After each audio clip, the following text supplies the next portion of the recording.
అందులో మచ్చుకు ఒక కీర్తన కదుపుతున్నా, అది 6వ కీర్తన. ఏం జరుగుతుంది? ఆ కీర్తన వెనకాల నిట్టూర్పు ఉంది. రాజు అడ్డం ఏంటండి? రాజు అయితే అడ్డ ఏడుస్తాడు. పెద్ద మనిషి అడ్డం ఏంటండి? పెద్ద మనిషి అడ్డ ఏడుస్తాడు. రాజుగారంటే పదం వేరేగా దూరంగా ఉందేమో. దావీదంటే దేవుని ఉద్దేశానుసారుడైన మనుషుడు. దేవుని ఉద్దేశానుసారుడైన మనుషుడు అంటే ఏంటంటే, దేవుని ఉద్దేశానుసారుడైన మనుషుడు యోబైనా ఏడుస్తాడు. ఒక మాట మీకు హెడ్లైన్ అయినా డిస్క్లైమర్ వేస్తున్నాను, మీరు జ్ఞాపకం పెట్టుకోండి. మనసులో జ్ఞాపకం. జీవితంలో చచ్చిపోయే లోపు ఈ కీర్తనలో దావీదు ఎలాంటి విషయాన్ని అయితే ఫేస్ చేశాడో ఖచ్చితంగా మనం ఫేస్ చేస్తాం. మాకు అలా జరగదని అనకండి. జరిగే టయానికి నీకు మెలకు లేకపోతే నీకు ఒకటే రాదారి, సూసైడ్. మరి చెప్తున్నా, నీకు ఆ మెలకు లేకపోతే నువ్వు అంటున్నావు, నేను చాలా చిన్నోడండి, నాకు చిన్నోడ పెద్దోడు కాదు, మనిషిగా చనిపోయే లోపు ఏ చెట్టుకేసే గాలి చెప్పండి, ఆ చెట్టుకి ఏదో రూపంలో ఇది వస్తుంది. దావీదు ఎందుకు ఇలాంటి బాధలు మన కొరకు లిఖితపూర్వకంగా రాశాడు? భక్తులు ఎందుకు పెట్టారంటే, వాళ్ళు వెళ్ళిన మనకన్నా ముందు ఆ శ్రమల గుండా నడిచిపోయారు, మనకన్నా ముందు ఆ బాధల గుండా పోయారు. వాళ్ళ జీవితాలు ఎందుకు దేవుడు రికార్డ్ చేసి పెట్టాడంటే, మీరు కూడా ఇలాంటి పరిస్థితులు ఖచ్చితంగా మీ జీవితంలోకి వస్తే ఆ టైంలో మీరు ఇలా నిలబడండి అని చెప్పడానికి చెప్పండి, ఇలాంటి అనుభవాలు రాసుంచాడు. అందుకే ఈ కీర్తనలో ఒక అద్భుతాలు ఉన్నాయి. ఈ కీర్తనలో భక్తి ఉంది. అయితే ఇప్పుడు కీర్తనలకు లేవు. ఒకప్పుడు పాట రాస్తే ఎలా రాసేవారంటే ప్రార్థించి రాసేవారు. ఇప్పుడు పాట రాస్తే ఎలా రాస్తున్నారంటే కీబోర్డ్ మీద చెయ్యట్టి రాసే అంటున్నారు. అంతే. కీబోర్డ్ వస్తే పాటలు రాస్తున్నారు, తబలాలు వస్తే అందరు ఏం కదలండి, మీరు ఆలయపు చూడకండి. కీబోర్డ్లు వస్తే పాటలు రాసేస్తారు, తబలాలు వస్తే పాటలు రాసేస్తున్నారు, కొంచెం మూడు వస్తే పాట రాస్తున్నారు. పాటలు అలా రాస్తే ఎందుకండి, ఆ పాటల్లో జీవం లేదు, ఉద్యమం లేదు. చిన్నప్పుడు పెద్దలు అంటే వీళ్ళ జనరేషన్కి ముందు జనరేషన్ చెప్తున్నా, పురుషోత్తం చౌదరి గారి త్రాహిమం సాంగ్స్ వినండి, ఎవర్ గ్రీన్ సాంగ్స్. ఎందుకు? ఏడుస్తూ రాశాడు కనుక, దేశింపబడుతూ రాశాడు కనుక, బరువుతో రాశాడు కనుక, భార్యే అర్థం చేసుకోలేనప్పుడు మూలుగుతూ రాశాడు గనక, కుటుంబమే సొంత జనులని జాతి వైరంతో ఎలేచేసినప్పుడు రాశాడు గనక, పురుషోత్తం చౌదరి గారి పాటలు వింటుంటే ఈరోజుకి మనకి ఆ గ్రాంధిక పదాలు అర్థం కాకపోయినా ఆ పెయిన్ అర్థమవుద్ది. మనకి కొన్ని పదాలు మనకు అర్థం కాకపోయినా ఆ బాధ మనం అనుభవిస్తాం. ఎందుకంటే ఆ ఒత్తిడి అది ఉంటుంది, ఆ సున్నితమైన పొర. రాజాబాబు గారి పాటలు అలా సంఘం ఎంత ఏడిపించేసిందండి. రాజాబాబు గారు తెలుసు కదా, చనిపోయాడు కదా, ఆయన అక్కడెక్కడ ఉంటాడు అనుకోకండి, చనిపోయాడు. ఆయన పాటలు చూడాలి, సంఘం ఎంత ఏడిపించేసిందండి. ఇందాక సేవకులు చెప్పారు, సేవకులకి అన్ని ప్రాబ్లమ్సే, తిన్నా గొడవే, తినకపోయిన గొడవ అన్నాడు. నిజమే, అది తిన్న గొడవ. ఎన్నో బాధలు ఆయన సంఘం వల్ల ప్రాబ్లమ్స్ వచ్చాయి, వెలివేతకు గురయ్యాడు. అలాంటి టైంలో బాధపడుతూ పాట రాసి క్షమాపణ కోరే పాటలు రాశాడు. వాళ్ళ పాటల్లో చక్కటి వైరాగ్యం ఉంది, ఈరోజు లేదు. అందుకే నేను ఎప్పుడు అంటాను, ఆమోస్ గ్రంథంలో అంటాడు, అరే ముందు మీ పాటలు నాకు నచ్చాలంటే ముందు నాకు మీరు నచ్చాలరా అన్నాడు. మనం ఎలా ఉంటామని చెప్పినా, మా పాట నచ్చితే చాలు, మనం నచ్చేస్తాం అనుకోండి. అంత లేదు, దేవుడు అంటే ముందు అతను బాగుంటాడు. దేవుడు ముందు మన పాటలు నచ్చాలంటే గుర్తుపెట్టుకుని మనం నచ్చాలి. మనకు పెద్ద గమకాలతో వేయాల్సిన అవసరం లేదండి, మనకు పెద్ద సన్నటి స్వరాలు ఉండాల్సిన అవసరం లేదండి.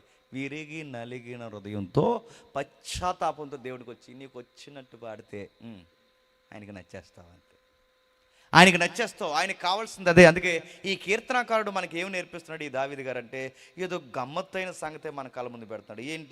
ఏం చెప్తున్నాడు? ఈ కీర్తన మనకు అర్థం కావాలి అంటే అసలు ఇది ఏ type of song,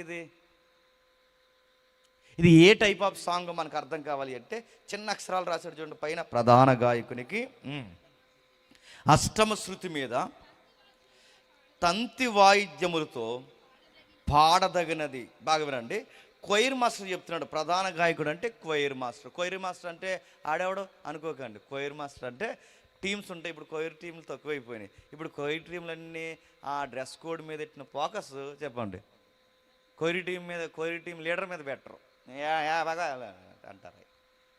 query team query టీంకి లీడర్ ఉండాలి. ఆ లీడర్ ఏం చేస్తాడంటే, ఆ లీడర్ అంటే నేను లీడర్ని అనుకోకూడదు. లీడర్ అంటే కాస్తంత సంగీతం మీద, దేవుడి మీద అవగాహన ఉండాలి. ఆయన ఏం చేస్తాడంటే అప్ అండ్ డౌన్ చెప్తాడు. స్టిక్ పట్టుకుంటారు చూసారా, క్వైరీ టీం అంటే, క్వైరీ టీం లీడర్ అంటే ప్రధాన గాయకుడు స్టిక్ పట్టుకుని ఇలా అంటారు చూస్తారు. ఇలాగా అతనికి పని లేక అంటున్నాడు అనుకోకండి. ఇలాగా పని ఏమి లేదు, ఇంకా ఎదవ బిల్డప్ ఇవ్వడానికి మా ఎదురుగా నిలబడ్డాడు అనుకోకండి. ఆయనకి పని లేక కాదు, ఆ స్కేల్ కరెక్ట్గా వెళ్ళాలంటే, ఆ పెయిన్ కరెక్ట్గా తెగలాలంటే దాన్ని సరిగ్గా నడిపించే ఆ నాయకుడు ఎవరంటే ప్రధాన గాయకుడు అన్నమాట. ఆయన్ని ప్రధాన గాయకుడు అంటారు, క్వైర్ మాస్టర్ అంటారు. ఆయనకి చెప్తున్నాడు దావీదు గారు, బాబు మీరు ఈ పాట పాడుతున్నప్పుడు ఎలా పడితే అలా పాడేయకండి, దీనికి ఒక ట్యూన్ ఉంది అన్నాడు. ఏముందట? దీనికి ఒక ట్యూన్ ఉంది. ఏంటా ట్యూన్ ఏంటట? అష్టమ శృతి మీద తంతి వాయిద్యములతో పాడదగిన కీర్తన. మళ్ళీ ప్రశ్న అడుగుతాను, చెప్పండి. అష్టమ శృతి అంటే మనం ఇప్పుడు తెలుగు మర్చిపోయాం. చాలామంది జనరేషన్లో కరోనా వల్లే పాస్ అయిపోయారు, తెలుగు ఎప్పుడో మర్చిపోయాం. ఇప్పుడు అడుగుతున్నాను, అష్టమ శృతి అంటే? అష్టమ శృతి అంటే వెరీ గుడ్, బాగా అని చెప్పారు, దేవుడు మిమ్మల్ని దీవించడు కాదు. అష్టమ శృతి అంటే బాగా, అంటే శృతులు ఎన్ని చెప్పండి. ఒక స్కేల్కి ఉండే శృతులు ఎన్ని అలా తెలిస్తే ఎన్నంటే 7 notes అంటారు. ఎన్ని? 7 అంటే సా మనకు తెలుసు, మనకు సంగీతం లేకపోయినా తెలిసిపోతామండి. సరి గమ పద నిస, అర్థం అయ్యే పెద్ద ఏదో అనుకోకండి. సరిగమ పద నిస ఏమన్నా చూసారా? ఈ సా లాస్ట్ వచ్చింది చూసారు, సా. ఈ సా మళ్ళీ సెకండ్ స్కేల్లో రిపీట్ అవుతున్నప్పుడు, అది 8th noteగా రిపీట్ అయినప్పుడు దాన్ని అష్టమ శృతి అంటారు. అర్థమైనట్టే మీకు, అర్థమైపోయినా అర్థమైంది కదా? ఓకే. అంటే సరిగమలు మళ్ళీ సెకండ్ టైం రిపీట్ అవునప్పుడు అది ఫస్ట్ సానే హై నోట్లో పాడతారు. అంటే ఇప్పుడు సా అన్నామా, సా అలా అంటారు, బాగా మనం అనలేము. అంటే హై నోట్లో పెయిన్ఫుల్గా, బాధతో అనేదాన్ని అష్టమ శృతి. అంటే ఇది ఏ నోట్లో పాడమంటున్నాడు? మీరు జనరల్గా పాడేకండి, నా పాట మీరు పాడుతున్నప్పుడు ఎలా పాడతారంటే హై స్కేల్లో పాడండి, గొంతు పెద్దది చేసి పాడండి. ఆ పాడేది దేంతో పాడతారు? తంతి వాయిద్యాలతో పాడండి. తంతి వాయిద్యాలు అంటే ఏదో ఉందంటే ఇంక ఇది కుట్టండి అనకూడదు. అక్కడ దావీదు గారు పర్టికులర్ కోడుకుంటున్నాడు, ఇదిగో ఈ ఇన్స్ట్రుమెంట్సే వాడండి, ఈ ట్యూన్ మీదే పాడండి, ఈ ఇన్స్ట్రుమెంట్స్ ఈ ట్యూన్ అయితేనే వాడండి, అప్పుడే నా పాట పాడండి. వీళ్ళందరికీ అర్థమైపోయినా క్వైర్ మాస్టరు నీకు అర్థం అవ్వాలి అని చెప్పాడు. ఎందుకంటే వీళ్ళందరూ నడిపించేది నువ్వే గనక. ఈ ఇన్స్ట్రుమెంట్స్ అంటే తంతి వాయిద్యాలు. తంతి వాయిద్యాలు అంటే ఇప్పుడు అన్నీ గిటార్లు ఇవన్నీ రకరకాలు వచ్చేసాయి. వీళ్ళందరికీ అమ్మమ్మే తంతి వాయిద్యం అన్నమాట. దావీదు గారు వాయించేవారు తెలుసు కదా, దావీదు గారు వాయిస్తారు కదా, ఇలా ఒక డి షేప్లో ఉంటుంది. డి ఎప్పుడన్నా ఇలా చూడండి, దానికి 4-5 తీగుల్లాగా ఇలా ఉంటాయి, దాన్నే తంతి వాయిద్యం. ఇప్పుడు చాలా తీగులు వచ్చినాయిలండి తంతి వాయిద్యం. అంటే ఇప్పుడు ఈ గిటార్లు ఇవన్నీ, ఈ వైలిన్స్ అన్నిటికీ వాటికి ఆ తంతి వాయిద్యానికి పిల్లలన్నమాట ఇవన్నీ, అక్కడి నుంచి వచ్చాయి. అంటే దేని మీద పాడమంటున్నాడు? తంతి వాయిద్యాలతో పాడండి. తంతి వాయిద్యాలతో ఎందుకు పాడాలంటే ఇది పెయిన్ఫుల్ సాంగ్ కనుక. ఇప్పుడు ఇందాక బ్రదర్ గారు పాడినప్పుడు తబలా బీట్లు ఉన్నాయి. తబలా బీట్లు ఉన్న సాంగ్కి ఎందుకు? కొంచెం ఉద్యోగం వచ్చే వాటికి తబలా బీట్ కొడతారు. వైలిన్ దేనికి వేస్తారు అని ఎద్దరు కదా. వైలిన్ దేనికి వేస్తారు? బాధ ఉన్నదానికి వేస్తారు. అంటే తంతి వాయిద్యాలు దేనికి వేస్తారంటే ఈ తీగులు బాధలు ఉన్నదానికి వేస్తారన్నమాట. అంటే ఈ పాట చెప్పండి, బాధతో పాడుతున్న పాట, ఏడుస్తూ పాడుతున్న పాట, జీవితంలో నలిగిపోయి పాడుతున్న పాట. ఎందుకు రాశాడు ఈ పాట అంటే చరిత్రకారుల అంచనా ప్రకారం ఈ 3, 4, 5, 6, 7 సుమారు ఈ కీర్తనలు అన్నిటికీ ఒకటే వరుస అంటారు పండితులు. మరలా 3, 4, 5, 6, 7 ఈ కీర్తనలు అన్నిటికీ ఒకటే వరుస. ఏమై ఉంటుంది ప్రాబ్లం అంటే 3వ అధ్యాయం మొదటి వచనంలో, 3వ అధ్యాయం చిన్న అక్షరాలు ఉన్నాయి చూడండి. అబ్షాలోము తన కుమారుని అబ్షాలోమైన తన కుమారుని ఎదుటి నుండి పారిపోయినప్పుడు దావీదు రచించిన కీర్తన. ఇది ఒక కాజ్ అయి ఉండొచ్చు. రెండవది 4వ కీర్తనకు పోలికిస్తారు. 4వ కీర్తన ఎప్పుడు రాశారంటే అంటే ఒక వరుసలో లేవండి కీర్తనలు, దీని తర్వాత ఇది అంటే ఏ కీర్తన ఏ సందర్భంలో రాశారో పర్టికులర్గా చెప్పలేం, కానీ ఆ బాధను బట్టి చెప్పగలం. కొంతమంది ఏమంటారంటే లేదు 4వ కీర్తన, 5వ కీర్తన, 6వ కీర్తన సౌలు చాలా బాధ పెట్టాడు ఎవరిని? దావీదు గారిని. అలాంటి బాధలో రాశాడు అంటే మొత్తం మీద కొడుకు బాధ పెట్టినా, సౌలు బాధ పెట్టినా, లేకపోతే ఇంకా ఎవరైతే ఉన్నాడో ఇంకా చిన్న చిన్నోళ్ళు కూడా దావీదు మీద తిరగబడ్డారుగా టైం దొరికిందని. ఆ చిన్న చిన్నోళ్ళు ఏమీ తెలియని వాళ్ళు కూడా, చిన్నోళ్ళు కూడా దొరికిందే టైం అని ఆ చిన్నోళ్ళు కూడా దావీదు గారి మీద తిరగబడ్డారు. వీళ్ళందరూ ఎవరు తిరగబడతానో మొత్తం మీద తిరగబడ్డారు. బాధపడ్డ టైంలో ఈ పాట రాస్తున్నాడు అనమాట. ఆ పాట రాస్తూ ఏమని చెప్పాలనుకుంటున్నాడు? యెహోవా, చదవండి. యెహోవా, నీ కోపాగ్ని చేత నన్ను గద్దించుకు, నీ ఉగ్రతతో నన్ను శిక్షించుకు. యెహోవా, నేను కృషించి ఉన్నాను, నన్ను కరుణించుము. యెహోవా, నా ఎముకలు అదురుచున్నవి, నన్ను బాగు చేయుము. నా ప్రాణము. బాగా వినండి, ప్రాబ్లం వచ్చింది. ఎవరో దావీదు గారిని ఇబ్బంది పెడుతున్నారు, అది మాత్రం మనకు అర్థమైపోయింది. ఎవరో దావీదు గారిని ఇబ్బంది పెడుతున్నారు, ఏదో చెప్పుకోలేని బాధ ఉంది, ఎవరికి వివరించలేని బాధ ఉంది. బాధ ఉన్న టైంలో ఒక సగటు విశ్వాసి ఏం చేయాలి? సారా తాగకూడదు, చెప్పండి. ఏం చేయాలి? అరిగిల మీద కూర్చుని నీ ఎల్లమ్మ పుల్లమ్మ ముచ్చట్లు అలా చెప్తుంటే అయ్యో అలా జరిగిందా అని ఎదవ సింపతీల కోసం నీ స్టోరీలు అలాగ చెప్పడం కాదు. నీకు బాధ ఉన్నప్పుడు ఏం చేయాలి? నీ సెంటిమెంట్ స్టోరీలు ఎదుటోళ్ళు చెప్తే వాళ్ళ నుంచి నీ దయ పొందుకునే ప్రయత్నాలు చేయకూడదు. నీకు బాధ కలిగినప్పుడు ఏం చేయాలి? నీ స్టోరీస్ రకరకాలు చెప్పి నీ కష్టాలకి ప్రపంచంలో యేసుప్రభు తప్ప నువ్వే, యోబు గారి తర్వాత నువ్వే పడ్డావనంత ఫీలింగ్ ఇవ్వకూడదు. నీ కష్టాలన్నీ ఎవరికి చెప్పాలి? నీకు బాధ వచ్చినా ఏమొచ్చినా చెప్పండి, దేవుడికి చెప్పాలి. దావీదులో చూడాల్సిన ఫస్ట్ క్వాలిటీ ఆయన చెప్తున్నాడు. చూడండి, సమస్య ఏదైనా, ఇబ్బంది ఏదైనా, అది యుద్ధమైనా, అది శ్రమైనా, సంతోషమైన, దావీదు గారిలో ఉండే బ్యూటీ ఏంటంటే దేవుడు చెప్తాడు. రేపు జరగబోయే వాళ్ళ ఇంట్లో కార్యక్రమం అయినా దేవుడికే చెప్తాడు, కార్యక్రమం తర్వాత జరగబోయే నష్టాలైనా దేవుడికే చెప్తాడు, ఏదైనా దేవుడికి చెప్తాడు. అంటే దేవుడికి ఇంపార్టెంట్ ఇవ్వకుండా ఏది చేయడు. అందుకే చాలామందికి తెలుసో తెలియకో మన కుటుంబాల్లో అలవాటు ఏంటంటే మంచి కార్యానికి, శుభకార్యాలకు ముందు కొన్ని విషయాలు మనం దేవునికి చెప్పుకుంటాం. మంచిదే, ఎవరు నేర్పించారో? పెద్దలు బాగానే నేర్పించారు. మొత్తం మీద కృతజ్ఞత కూడా పెట్టుకుంటాం, ఏదో ఒకటి చెప్పుకుంటాం. అంటే మన విశ్వాసులుగా మనం నేర్చుకోవాల్సింది సంతోష గడియల్లోనే కదండి దేవుని ఎదుట మనం కూర్చోవలసిందే. చెప్పండి, దుఃఖ గడియల్లో ఎక్కువ కూర్చోవాలి. దుఃఖ గడియల్లోనే కదండి మనం ఎక్కువ కూర్చోవాల్సింది. సంతోషం ఉన్నప్పుడు కూడా దేవుని దగ్గర కూర్చోవాలి. అందుకే దావీదు పాటల్లో మీరు చూడండి, సంతోషంగా రాసిన పాటలు ఉన్నాయి, చెప్పండి, బాధపడుతూ రాసిన పాటలు ఉన్నాయి. ఈ పాటల్లో మార్నింగ్ సాంగ్స్ ఉన్నాయి, ఈవినింగ్ సాంగ్స్ ఉన్నాయి, మిడ్ టైంలో అంటే మధ్యాహ్నం వేళ పాడే సాంగ్స్ ఉన్నాయి. అందుకే వాళ్ళకి ఈ టైంలో అంటే ఇక ఈ టైం అని లేదండి, ఏ టైం దొరికితే ఆ టైంలో దేవుడిని వాళ్ళు ఏం చేస్తారు తెలుసా? వర్షిప్ చేస్తారు, ఆరాధన చేస్తారు. మార్నింగ్ సాంగ్స్ ఉన్నాయి, మధ్యాహ్నం వేళ సాంగ్స్ ఉన్నాయి, సాయంత్రకాలపు సాంగ్స్ ఉన్నాయి, మిడ్ నైట్ అంటే నిద్రపోయే ముందు పాడుకునే సాంగ్స్ ఉన్నాయి. ఒకటేంటి, యెరూషలేము యాత్రకు పాటలు ఉన్నాయి. అన్ని పాటలే వాళ్ళ జీవితంలో. ప్రార్థన పాట, జీవితంలో పాట, అన్నిటికీ పాట. ఎందుకంటే పాటలుగా ఎబ్రూ కల్చర్లో పాటలకి అంటే ఇబ్రీలకు ఉండే కల్చర్ ఏంటంటే వాళ్ళ చరిత్ర మర్చిపోకుండా వాళ్ళ పాటలుగా పెట్టేశారు చాలా విషయాలు. అందుకే పాడుతున్నాడు, ఏమని పాడుతున్నాడు చూడండి, నన్ను యెహోవా నీ కోపాగ్ని చేత నన్ను గద్దింపకము, నీ ఉగ్రత చేత నన్ను శిక్షింపకము. అది బాగా వినండి, ఇది ప్రార్థన పాట?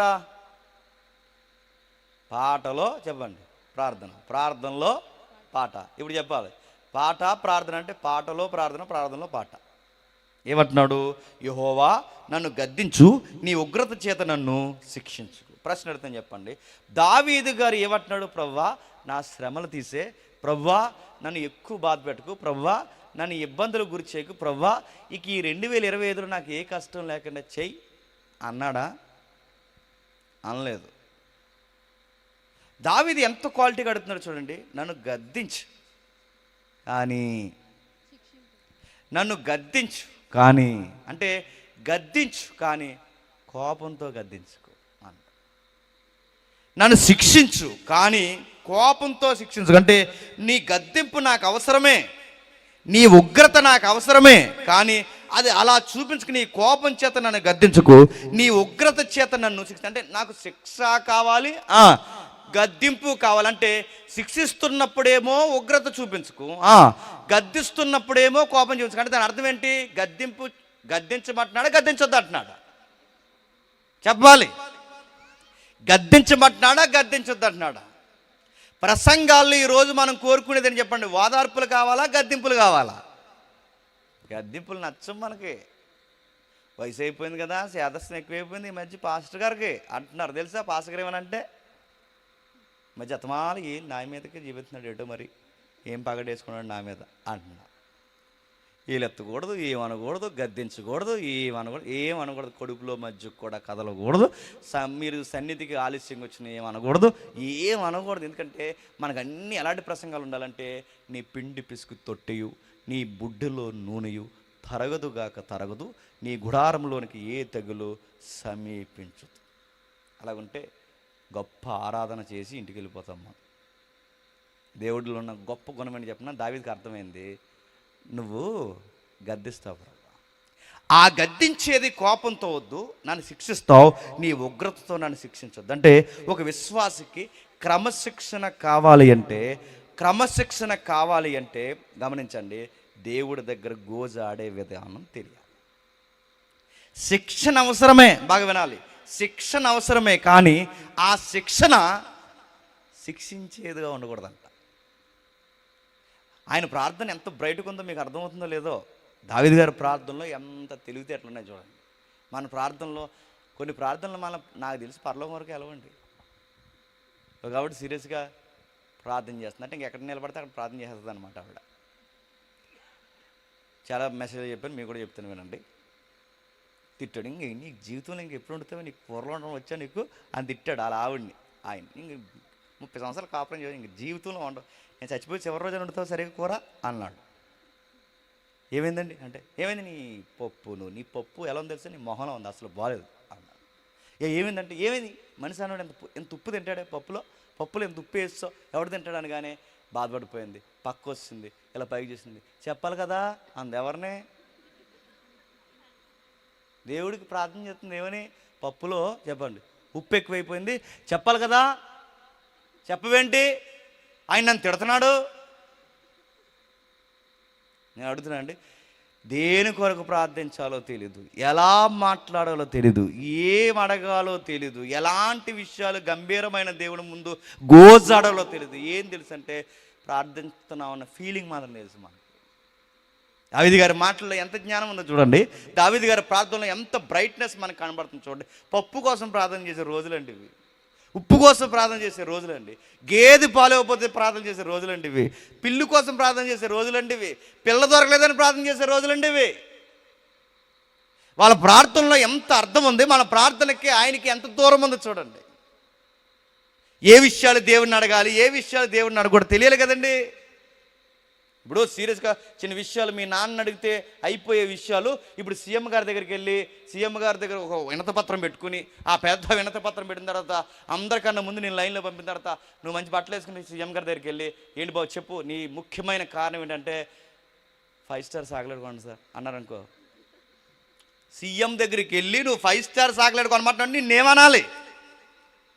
ఈ మాత్రం చాక్లెట్కి మీ నాన్న చాలు, దీనికి సీఎం దాకా వెళ్ళావంటే ఎవరితో ఏం మాట్లాడకుండా నీకు తెలియట్లేదంటే నిన్ను అడుగుతున్నా, అసలు నీకు మాట్లాడటమే చెప్పండి రాదు. అందుకే బైబిల్లో దేవుడు ఊరకే కీర్తనలు పెట్టలేదు, బైబిల్లో దేవుడు ఊరకే ప్రార్థనలు పెట్టలేదు, బైబిల్లో దేవుడు కొన్ని విషయాలలాగా ఎందుకు అలా వదిలేశాడంటే మనం అర్థం చేసుకోవాలని చాలా విషయాలు ఎలిబరేట్గా వదిలేశాడు. అంటున్నాడు చూడండి, గద్దించు, నన్ను శిక్షించు, నన్ను శిక్షణ చేయి, కానీ కోపంతో శిక్షణ మాత్రం చేయి. శిక్షించావంటే ఏమైపోతానో శిక్షణలో పెట్టు. నువ్వు శిక్షించేది నాకు శిక్షణ నేర్పించాలి ప్రభువా. కొన్ని సందర్భాలు వాళ్ళ జీవితంలో నచ్చని వస్తాయంటే వస్తాయి. దావీదు గారికి నచ్చని వచ్చాయి, దావీదు గారికి నచ్చని విషయాలు వచ్చాయి కనుక ఆ నచ్చని విషయాలు ఆయన బాధపడుతూ అడుగుతున్నాడు చూడండి, దేవా నువ్వు ఎన్నన్నా చేయి, ఏదన్నా చేయి, కానీ నా జీవితంలో మాత్రం కొన్ని విషయాలు సరి చేయాలనుకుంటున్నావు, సరి చేసేయి అన్నాడు. 2వ వచనంలో చూడండి, యెహోవా నేను కృషించి ఉన్నాను, నన్ను కరుణించు, యెహోవా నా ఎముకలు అదురుచున్నవి, నన్ను బాగు చేయుము, నా ప్రాణము బహుగా అదురుచున్నది, యెహోవా నీవు ఎంతవరకు కరుణింపకయుందువు. ఏమంటున్నాడు, నేను కృషించి ఉన్నాను, నన్ను కరుణించు, దయచేసి నీ దయ నాకు చూపించు, నీ గ్రేస్ కావాలి నాకు, లేకపోతే నేను బతకడం చాలా కష్టం. యెహోవా నేను కృషించిపోయాను, ఎందుకంటే చాలా బాధ పెట్టేశారు ప్రభు, చాలా బాధపడుతున్నాను. నాకు ఒక విషయం అయితే అర్థమైంది, ఎవరు బాధపడుతున్నారు అనగానే దావీదు గారు అంటున్నారట, ఆయనకు ఒక విషయం అర్థమైంది. ఎవరు బాధపడుతున్నారు? కొడుకులు బాధపడుతున్నారు. ఎవరు బాధపడుతున్నారు? సౌలు బాధపడుతున్నాడు. ఇంకెవరు బాధపడుతున్నాడు? ఆడెవరు? సిమికి అంత సీన్ లేదండి. సిమి కూడా డైలాగులు వేస్తున్నాడు ఎవరి మీద? మనకి పరిస్థితులు బాగాలేనప్పుడు వానపాము కూడా పైకి లేచి సాడేస్తుంటుంది తెలుసు. ఇలాగా వానపాము కూడా తోసపాములు అయిపోతాయి తెలుసా. మనకు పరిస్థితి బాగాలేదనుకోండి, వానపాములు వేస్తుంటారు తెలుసు కదా. వానపాములు కూడా పైకి లేచిపోయి వాళ్ళు కూడా మన మీద ఎగిరేస్తుంటారు. సిమి లాంటోడు కూడా ఎగిరేస్తున్నాడు. అసలు సిమికి దావీదు గారికి ఎప్పుడు ఏ గొడవలు లేవండి. మరి సిమి గారు ఎందుకు ఇలా తయారయ్యాడంటే, సిమి ఇలా తయారవడానికి కారణం ఏంటి చెప్పిన? సౌలుకి దగ్గరగా ఉన్నాడు. సౌలుకి దగ్గరగా ఉన్నాక సౌలు లక్షణాలు వచ్చినాయి ఎవరికి చెప్పండి? సిమి తిరగబడుతున్నాడు, శాతకానుడు తిరగబడుతున్నాడు, ప్రతి ఒక్కరు తిరగబడుతున్నాడు, ముక్కుతూ మూలుగుతున్నవాడు తిరగబడుతున్నాడు, అందరూ తిరగబడుతున్నారు. కానీ దావీదు ఒక విషయం మాత్రం స్ట్రైక్ చేశాడండి. దావీదులో గొప్ప క్వాలిటీ ఏంటి చెప్పిన? ప్రవ్వా ఈడు తిరగబడ్డాడు, కొడుకు తిరగబడ్డాడు, వీళ్ళందరూ కాదు ప్రవ్వా, వీళ్ళు తిరగబడ్డారన్న పాయింట్ కన్నా నువ్వు అనుమతి ఇవ్వకుండా ఎవడో నా మీదకి రాడు కదా ప్రభువా. అందుకే ఈ కష్టం వస్తుందంటే నువ్వు అనుమతించావు, ఈ శిక్ష వస్తుందంటే నువ్వు అనుమతించావు, ఒకడు నా మీద అరుస్తున్నాడంటే నువ్వు పర్మిషన్ ఇచ్చావు, ఇది జరుగుతుందంటే నీకు నేను తలలు దించుతున్నా. నేను గొలియాతుగాడితో ఫైట్ చేశానేమో కానీ వీళ్ళెవరో కాదు, నా స్వజనులు, అభిషక్తులు, వీళ్ళ మీద నేను ఏమీ కయ్యానికి దిగను. కానీ ప్రభువా ఎందుకో కొన్ని పాఠాలు నాకు నేర్పించడానికి నువ్వు వీళ్ళని నా మీదకు అనుమతించావు. నేను ఎంతగా అలిసిపోయానంటే ఓపెన్ అయిపోయాడు చూడండి, సిగ్గుపడకుండా దేవుడికి చెప్పేస్తున్నాడు, నేను ఈ బాధను నేను ఫేస్ చేయలేకపోతున్నాను, కుసించిపోయాను, నన్ను కరుణించు యెహోవా, నా ఎముకలన్నీ అదురుచున్నవి బాగు చేయి. అంటే దాని అర్థం ఏంటి? టెర్రర్ స్టార్ట్ అయింది నా జీవితంలో, వణికేస్తున్నాను, ఎముకలు అదిరిపోతున్నాయి, బాగా బాధ ఎక్కువైపోతాయని అదో రకమైన వణుకు వస్తుంది చూసారా. ఎక్కువ ఏడు చేసిన వాళ్ళు చూసారా, బాగా ఇంకా ఫైనల్ స్టేజ్లో ఏడు చేసిన వాళ్ళు వణికేస్తారు, వణుకుతుంటారు. అంటే చాలా బాధపడిపోయారు అనమాట. ఆ గుండె కూడా వేగం పెరిగిపోతుంది, ఆ బాధ ఎక్కువైపోతుంది. ఇంక రేపు నుంచి నువ్వు కనబడవు అని మీ ఆయన నీతో అన్నాడు అనుకో, అప్పుడు వస్తుంది వణుకు. నువ్వు చెప్పిన బాధ, ఏడుపు, కష్టం. రేపు నుంచి నీ బిడ్డలు ఒక 5-6 సంవత్సరాలు కనబడరు అనగానప్పుడు వస్తుంది ఏడుపు, బాధలు, ఇబ్బందులు. కొంతమంది అదో రకంగా ఏడుస్తారండి కొన్ని విషయాలు ఫేస్ చేయలేక. దావీదు గారు కూడా అంటున్నాడు, నా ఎముకలు అదిరిపోతున్నాయి, నన్ను బాగు చేయి, నా ప్రాణం బహుగా అదురుచున్నది, టెన్షన్ అయిపోతున్నాను, చాలా ఇబ్బంది అయిపోతుంది. అందుకే కొన్ని గొడవల్లో టెన్షన్ ఉన్నప్పుడు రోడ్డు మీద వెహికల్ తోలకూడదు. సేకు వచ్చేస్తుంటా తెలియకుండా లారీలోకి పోతుంది, బస్సులో పోతుంది. టెన్షన్ ఉన్నప్పుడు మనం డ్రైవ్ చేయకూడదు, ఎవరికి ఇచ్చేయడం ఉత్తమం అండి. మనం తగునమ్మని ఆ టైంలో సీరియస్గా లింగి పైకి గడిచి వెళ్ళిపోతాం, బైక్ వేసుకొని ట్రర్ మన అందుకే కాల్లో పోతారు చాలామంది. ఆ టైంలో వెళ్ళకూడదు. నువ్వు టెన్షన్లో ఉన్నావుగా, కూర్చో కుదురుగా, ఒక గదిలోకి పో, మోకాళ్ళు వేసుకో, ప్రార్థన చేయి, దేవా ఏంటి పరిస్థితి అని కొంతసేపు ఆయనతో మాట్లాడు, కొన్ని విషయాలు నీకు సర్దుమనిగే వరకు ఆయనతో ఉండు. ఆ టైంలో పెద్ద పోటీగల్లాగా నువ్వు వెళ్ళిపోతున్నాను ఇంట్లోంచి అని వెళ్ళకో, ఇంక వెళ్తే రావు, ఇంకా ఆ టెన్షన్ ఎక్కడ పోతావు. అందుకే షేక్ అయిపోతారు. అందుకే దావీదు అంటున్నాడు, అదిరిపోతున్నాయి, ప్రాణం కూడా చాలా అల్లాడిపోతుంది. యెహోవా నువ్వు ఎంతవరకు కరుణింపకయుందువు. కిందికి, యెహోవా తిరిగి రమ్ము, నన్ను విడిపింపుము, నీ కృపను బట్టి నన్ను రక్షించుము, మరణమైన వారికి నిన్ను గూర్చిన జ్ఞాపకం లేదు. నేను త్వరగా ముగించేస్తాను. ఒక మాట అంటున్నాడు చూడండి, ఎవరితో మాట్లాడుతున్నాడండి? నువ్వే అనుమతించావు, నువ్వే శిక్షిస్తున్నావు, నువ్వే నన్ను గద్దిస్తున్నావు, నువ్వే అన్నీ చేస్తున్నావు. దీని దెబ్బకి నువ్వు చేసే పనికి నాకు ఎముకలు అదిరిపోతున్నాయి, ప్రాణం అదిరిపోతుంది, ఎంతవరకు నన్ను ఇబ్బంది పెడుతున్నావు అడుగుతున్నాను. నువ్వే నన్ను ఇబ్బంది పడుతున్నావు కనుక మళ్ళీ నేను వచ్చి నీకే నేను మొరపెట్టుకుంటున్నాను. దావీదులో గుడ్ క్వాలిటీ బ్యూటీ అండి చెప్పిన. ఏ దేవుడైతే బాధ పెడుతున్నాడో అనుమతించాడని చెప్పాడో మళ్ళీ ఆ దేవుడికే చెప్పుకుంటున్నాడు చూసారా. అది దావీదులో ఉన్న బ్యూటీ. మీకు అర్థం లేదని నాకు అర్థమైంది. ఉదాహరణ చెప్తాను వినండి. పిల్లలు, ఈ కుదురులేని పిల్లలు ఉంటారు చూసారంటే, కుదురుండరు. వీళ్ళు కుదురుని కూర్చారంటే ఆ ప్లగ్లో ఎడతాడు, ఏలు అట్టుకెళ్ళి ఆ ప్లగ్లో ఎడతాడు, క్యాండిల్ వెలుగుతా క్యాండిల్లో పెడుతుంటాడు, రకరకాలు పెడుతుంటాడు. చెప్పి సుప్పొద్దు ఆ బిల్డింగ్ ఆ పెట్టకోడ ఎక్కకరంట, ఆ పెట్టకోడ ఎక్కేలా కిందకు చూస్తుంటాడు. రకరకాల పనులు చేస్తాడు. ఆ బావి దగ్గరికి పోకరంటే ఆ బావిలోకి చూసి అందులో రాళ్ళు ఎత్తుంటాడు. ఇలాంటి పనులన్నీ చూసి వాళ్ళ అమ్మ ఏం చేస్తుందంటే ఈ విమానం మూత వచ్చేలాగా గట్టిగా నాకు పడేస్తుంది. ఇంకొకసారి నువ్వు మేడ ఎక్కబట్టి నీకు అంటారు. గట్టి కొట్టిన తర్వాత చల్లి గడి ఈ కోపంలో కొట్టేస్తుంది గట్టిగా. ఆ కొట్టినప్పుడు చాలా గట్టిగా దెబ్బలు తేలేస్తాయి. ఆ దెబ్బలు తేలేసినప్పుడు వాడు గల్లు నేడుస్తాడు. భయం లేని పిల్లకాయలు అయితే ఏం చేస్తారు, కొట్టిందని చెప్పి రాను ఇంకింటికి పోతుందని ఆటెక్కేసిపోతాడు. కొంతమంది భయం లేని బాధ్యత లేని ఏదో బస్సు ఎక్కిపోతాడు. అందుకే మన చాలా తెలుగు నవల్లో 20 ఏళ్ళు తర్వాత కొడుకు మళ్ళీ ఇంటికి వచ్చాడు, తిట్టాడని ఇంట్లోంచి పోతారు, కొట్టాడని ఇంట్లోంచి పోతారు. కానీ కొంతమంది ఉత్తమ పిల్లలు ఉంటారు. వాళ్ళు ఏం చేస్తారంటే కొట్టాడని ఆటో ఎక్కిపోరు, సందులోకి పోరు, ఎక్కడెక్కడికో పారిపోరు, కనబడకుండా గదుల్లో దోకరు. వాళ్ళు ఏం చేస్తారంటే ఏ తల్లి అయితే కొడుతుందో మళ్ళీ ఆ బిడ్డ అదే తల్లిని పట్టుకుని చెప్పండి వాటికమ్మా అని ఏడుస్తారు. మీకు బిడ్డల దగ్గర మీకు అర్థమవుతుందా అంటే నిజానికి ఏ అమ్మ కొడుతుందో ఆ అమ్మకు దూరంగా పోవాలి. కానీ ఉత్తమ బిడ్డలు ఏం చేస్తారో తెలుసా, ఏ అమ్మ కొడుతుందో మళ్ళీ ఆ అమ్మనే పట్టుకుని ఏడుస్తారు. కొట్టకమ్మా అని బతిమలాడుకుంటాడు. దావీదు కూడా ఒక తల్లి బిడ్డను కొడితే ఎలా ఏడుస్తాడో దావీదు కూడా ఆ తల్లి దగ్గరికి బిడ్డ పోయి ఏడుస్తున్నట్టు మళ్ళీ ఏ దేవుడు కొడుతున్నాడో ఆ దేవుడి దగ్గరికే పోయి అంత గట్టి కొట్టకు దేవా అని ఏడు. అంత గట్టిగా నేను అంటే ఆయనలోనే చూడండి, వాళ్ళ తండ్రి కొడుకులు లాంటి బంధం అండి ఈ భక్తులకి దేవుడికి ఉన్నది. వాళ్ళకి అర్థమైపోయాడు కనుక దేవుడు ఎక్కడి నుంచి ఎక్కడికి పారిపోం, ఎక్కడికి వెళ్ళిపోం. నువ్వు కొడతావు మళ్ళీ నీ దగ్గరికి వస్తావు, మమ్మల్ని గద్దిస్తావు మళ్ళీ నిన్నే బతులాడుకుంటావు. నువ్వు మమ్మల్ని ఏం చేసినా నీ పాదాలు పట్టి బతులాడుతావు, ఎందుకంటే నువ్వు ఏం చేసినా మా మేలు కోరే చేస్తావు. అయినా దేవుడు మనల్ని కొడుతున్నాడంటే మళ్ళీ అడుగుతున్నాను, మనం కుదిరిలే కొడతాడా, లేకపోతే మనం ఆయన కొడుతున్నప్పుడు ఆయన మనల్ని కొడుతున్నప్పుడు మనం బాధపడుతుంటే ఆయన అదో రకమైన సంతోషపడుతున్నామని కొడతాడు, ఆయన సంతోషపడి కొడతాడా? మనం బాధపడుతున్నామని బాగా వినండి, మనం బాధపడుతుంటే ఆయన పరలోకమందు ఉండి ఆనందిస్తాడా? బైబిల్ ఈ మాట ఉంది, తనకిష్టమైన కుమారులంట శ్రమల గుండా నడిపిస్తాడు. అదేంటి ఇష్టపడితే శ్రమల గుండా నడిపి, అదొక సైకో లక్షణం ఆయనకి.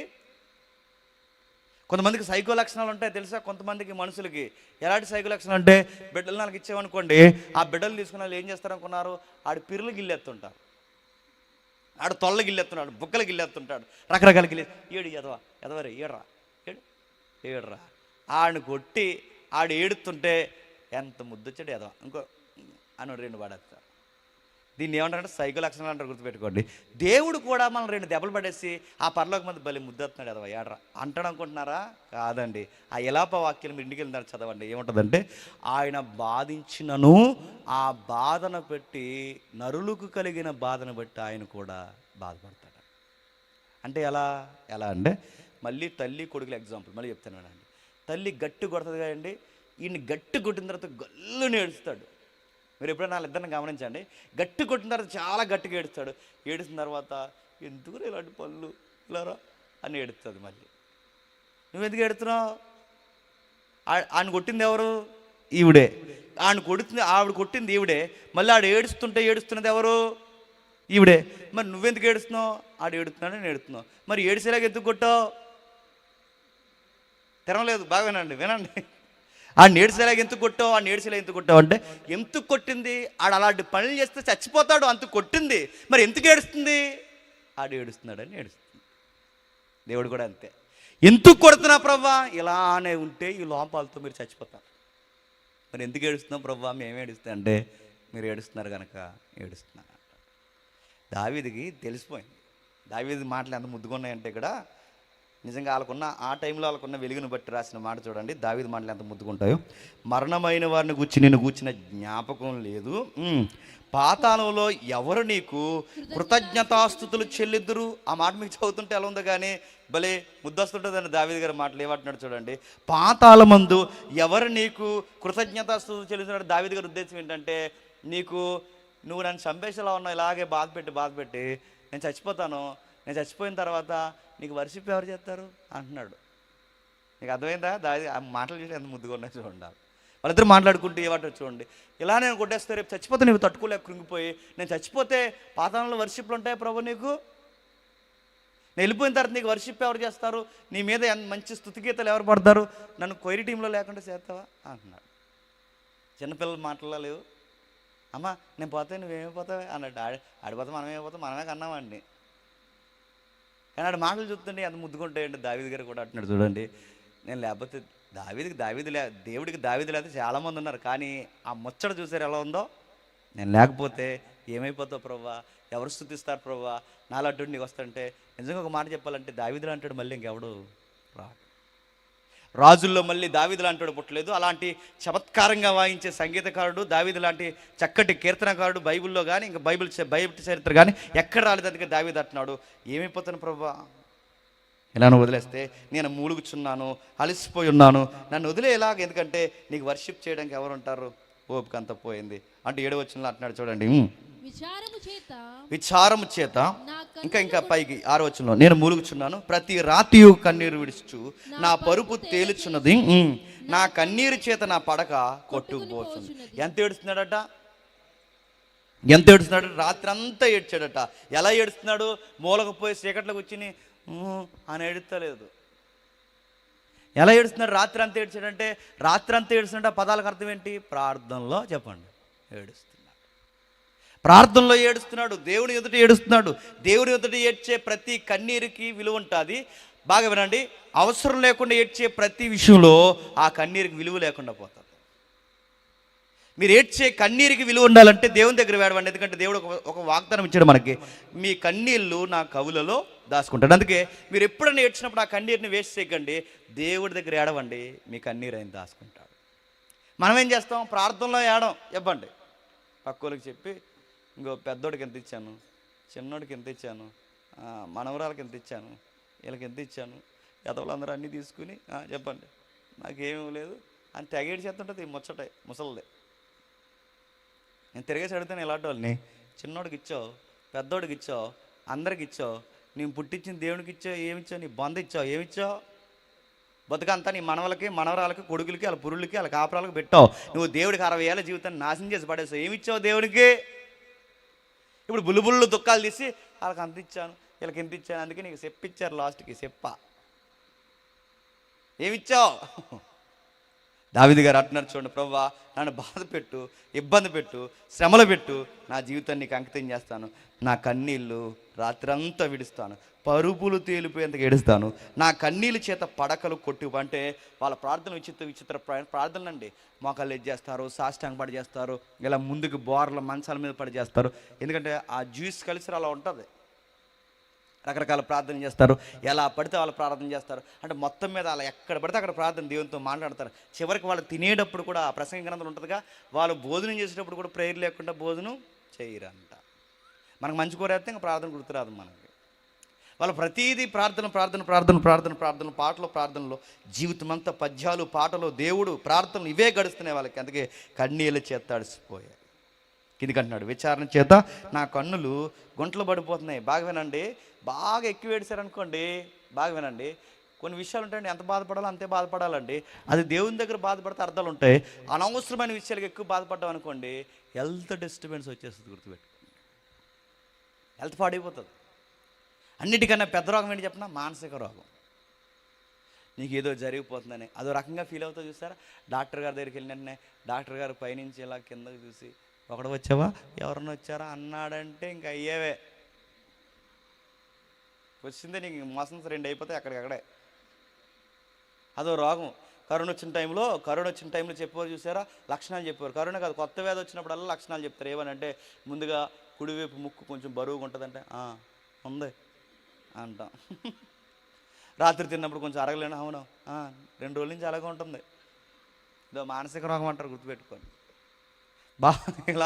ఇలాగే ప్రతిదీ ఫీల్ అయిపోయారు అనుకోండి, నిద్ర లేదనుకోండి, కళ్ళు లొట్టలు పోయాయి అనుకోండి, సగం రోగాలు ఎందుకు వస్తాయి చెప్పనా, నిద్ర లేకపోతేనే వస్తాయి.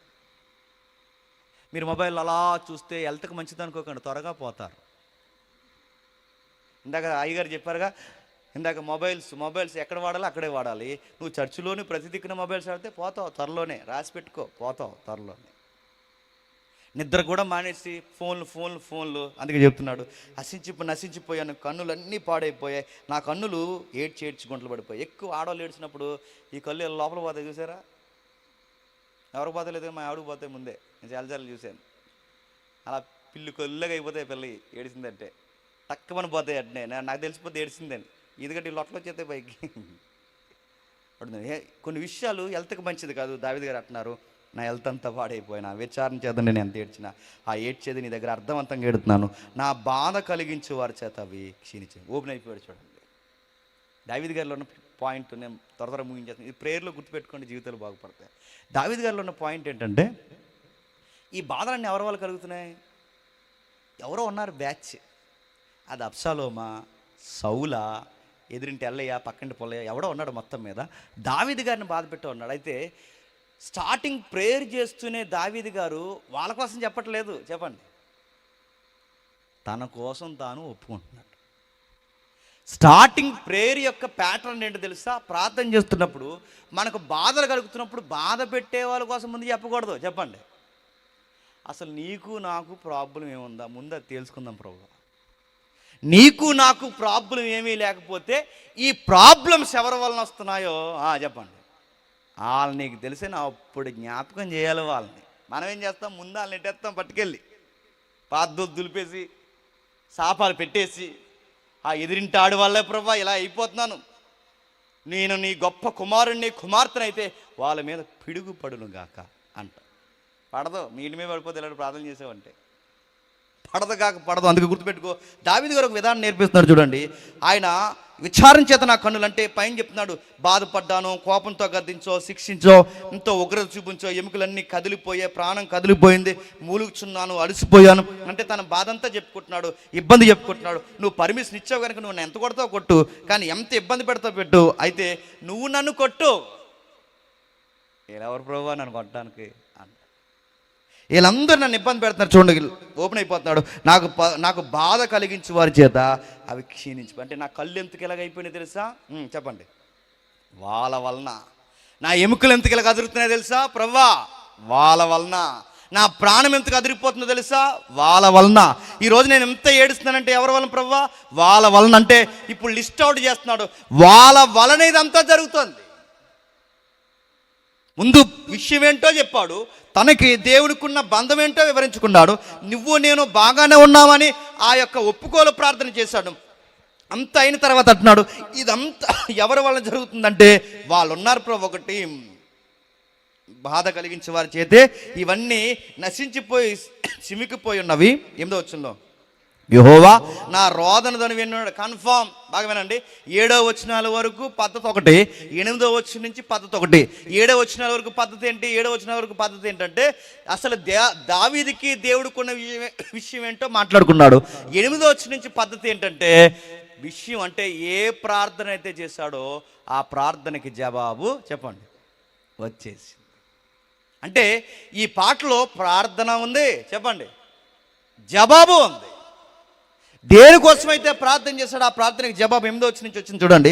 యెహోవా నా రోదనతో విని ఉన్నాడు, పాపము చేయు వాళ్ళారా మీరందరూ నా యొద్ద నుండి తొలగిపోండి. బాగానండి, మన ప్రాబ్లమ్స్ నిజంగా మనుషుల వల్లనే వస్తే ఆ ప్రాబ్లమ్స్ పోవాలి అంటే ముందు వాళ్ళని తీసేయమనకూడదు. ముందు మనం ఎవరితో సమాధాన పడాలి చెప్పండి? వాళ్ళతో సమాధాన పడాలి, దేవుడితో సమాధాన పడాలి. ఎప్పుడైతే దేవుడితో సమాధాన పడతాం వాళ్ళకి ఒక ఆప్షన్ వాళ్ళు ఏమని, రే నేను దేవుడిని పడి ఏడుస్తున్నాను రా, నేను దేవుడికి పడి నిలబడ్డాను రా, నేను దేవుడి కోసం బ్రతుకుతున్న మనుషుని రా, నేను ప్రార్థన చేస్తే దేవుడు జవాబులు ఇస్తున్నాడు రా, నా ప్రార్థనకి దేవుడు జవాబు ఇచ్చాడు రా, మీరు చేసే పనులు ఇవి పాప పనులు రా, మీరు ఇలా పాపం మానుకుంటే సరే సర్రా, మానుకోకపోతే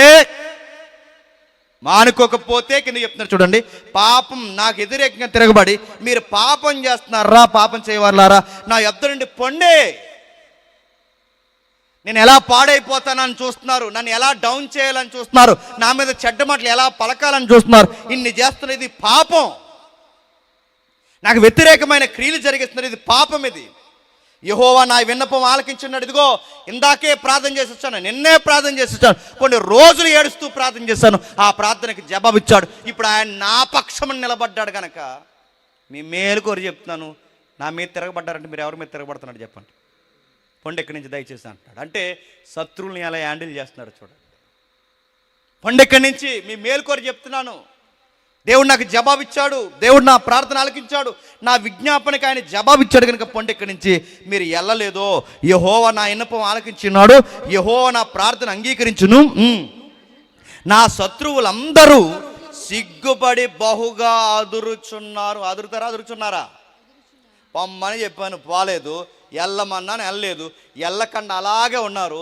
నిన్నటి వరకు నాకు టెర్రర్, ఇప్పుడు చెప్పండి మీకు టెర్రర్ స్టార్ట్ అవుతుంది, రాసుకోండి అన్నాడు. అంతే. నిన్నటి వరకు నేను బాధపడ్డాను, ఇప్పటి నుంచి చెప్పండి మీరు అది నేను బాధ పెట్టను, నేను ఇబ్బంది పెట్టను. ఎందుకంటే మీరు నా మీదకి వస్తున్నారు కనుక మీ సంగతి చెప్పండి దేవుడే చూసుకుంటాడు. మీరు నా మీదకి వస్తున్నారు కానీ నా సంగతి దేవుడు చూసుకుంటాడు, మీ సంగతి దేవుడు చూసుకుంటాడు. అయితే నా కన్నీళ్ళు వ్యర్థము కాలేదు, నా ప్రార్థనకి అర్థాలు లేకుండా పోలేదు, నా జీవితానికి పరమార్థం దొరకకుండా పోలేదు. నా బాధ దేవునికి చెప్పుకున్నాను. కొన్ని గొడవలు మనం హ్యాండిల్ చేసామనుకోండి, గొడవ ఇంకా పెద్దదవుద్ది. కొన్ని గొడవలు దేవునికి వదిలేసామనుకోండి, చెప్పండి అవతలోడి ఎముకలు చెప్పండి అల్లాడిపోతాయి, ఆడి శరీరం వీకిపోతుంది, వాడికి టెర్రర్ స్టార్ట్ అవుద్ది. వాడు ఎవడు ఏం చేస్తాడో కూడా తెలియదు. అందుకే ఎనిమీస్ని ఎలా డీల్ చేయాలంటే దేవుడికి అప్పగించేయాలి, ప్రార్థించాలి, దేవుడు చెప్పుకోవాలి. అది ఏదైనా ఎనిమీస్ అనగానే వ్యక్తులే కాదు, చివరికి నీకున్న రోగం కూడా సాతాను లాంటి ముల్లే, గుర్తుపెట్టుకో. అది కూడా దేవుడికి చెప్పుకోవాలి. ఏదైనా శత్రుత్వం ఏదో ఒక రూపంలో ఉంటుంది, అవన్నీ దేవుడు చెప్పుకుంటే వాటి తాట తీసేవాడు ఎవరో తెలుసా?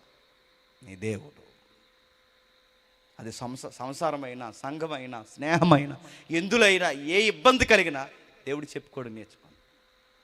శ్రమలు అనుగ్రహించేవాడు ఆయనే, శ్రమలు తీసేసేవాడు ఆయనే, సమాధానం కలిగించేవాడు ఆయనే, ఆశీర్వాదం దయచేవాడు ఆయనే, మన జీవితాన్ని నెమ్మదిగల స్థలముల్లో నడిపించేవాడు ఆయనే. సమస్తానికి కర్త, కర్మ, క్రియ, పునరుద్ధానము, జీవము ఆయనే గనక నువ్వెవరికి చెప్పుకోవాలి చెప్పండి? దేవుడు చెప్పుకోవాలి. ఎలాగా? వీడు మనకి ఇలా చేశాడు కాబట్టి మనం ఏం చేద్దాం, ఎంఆర్ఐ గారితో మాడదాం అని కూడా గుర్తుపెట్టుకో, ఎమ్మెల్యే గారి దగ్గరికి వెళ్దాం అని కూడా గుర్తుపెట్టుకో.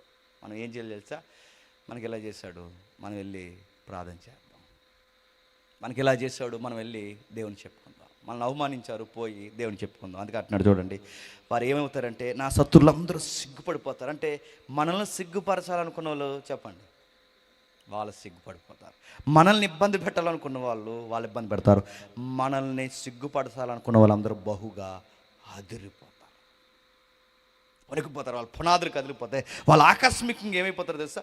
సిగ్గుపడి చెప్పండి, సిగ్గుపడి. ఇంకెవరో ప్రత్యేకించి అవమానించగలుగుతారని వాళ్ళే సిగ్గుపడి ఒకేసారి చెప్పండి అకస్మాత్తుగా. అంటే ఊరి 20 సంవత్సరాల నుంచి ఫైట్ చేశారు, సడన్గా ఏమైపోయారంటే చిటికలో మాయమైపోతారు అంతే ఒకేసారి.